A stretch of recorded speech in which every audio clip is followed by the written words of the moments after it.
మన దేశంలో పేదవాడికే రూల్స్ వర్తిస్తాయా? సంపన్నులకు వర్తించవా? చెప్పండి. పెద్ద నోట్ల రద్దుతో వెలుగులోకి వస్తున్న కొన్ని సంఘటనలు చూస్తుంటే కడుపు మండిపోతున్న ప్రతి సామాన్యుడు అడుగుతున్న ప్రశ్నది. పొద్దంతా శారీరక శ్రమ చేస్తే తప్ప పూటగడవని పేద కుటుంబాలున్న దేశంలో నోట్ల రద్దు రోజువారీ జీవితాలకు గొడ్డలి పెట్టుగా మారింది. అయినా బ్యాంకుల ముందు క్యూలైన్లు కట్టి ప్రజలంతా డబ్బులు మార్చుకుంటున్నారు.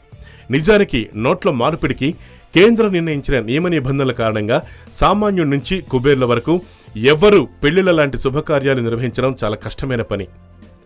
నోట్ల రద్దు కారణంగా సామాన్య కుటుంబాలు పెళ్లిళ్లు రద్దు చేసుకునే పరిస్థితి నెలకొంది.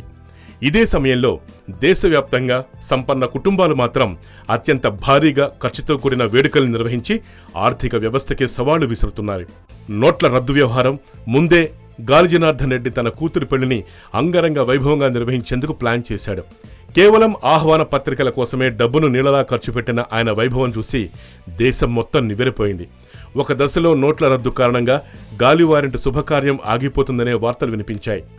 సుమారు 500 కోట్ల ఖర్చుతో తలపెట్టిన ఈ వివాహంపై 500-1000 నోట్ల రద్దు ఖచ్చితంగా ప్రభావం చూపిస్తుంది. గాలిలాంటి అపర కుబేరుడి దగ్గర చిల్లర ఉండదు కదా. ఆయన సంపదంతా 1000 రూపాయల నోట్లతో కళకళ్లాడుతూ ఉంటుంది.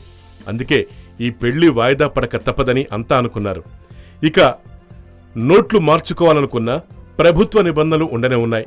ఈ నేపథ్యంలో గాలి నోట్ల రద్దు కారణంగా ఎలాంటి ఇబ్బందులు లేకుండా కూతురి పెళ్లి ఎలా చేయగలిగాడు? రీసెంట్గా ఆయన ఇంట్లో కట్టల కొద్దీ 2000 రూపాయల కట్టలు దర్శనమిచ్చాయట.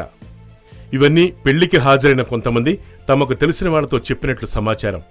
దీనికి సంబంధించిన ఫోటోలు ఇప్పుడు సోషల్ నెట్వర్క్లో చక్కర్లు కొడుతుండటం ఈ వార్తలకు బలాన్ని ఇస్తోంది. మోడీ గారు వింటున్నారా? YoYo news, Hyderabad.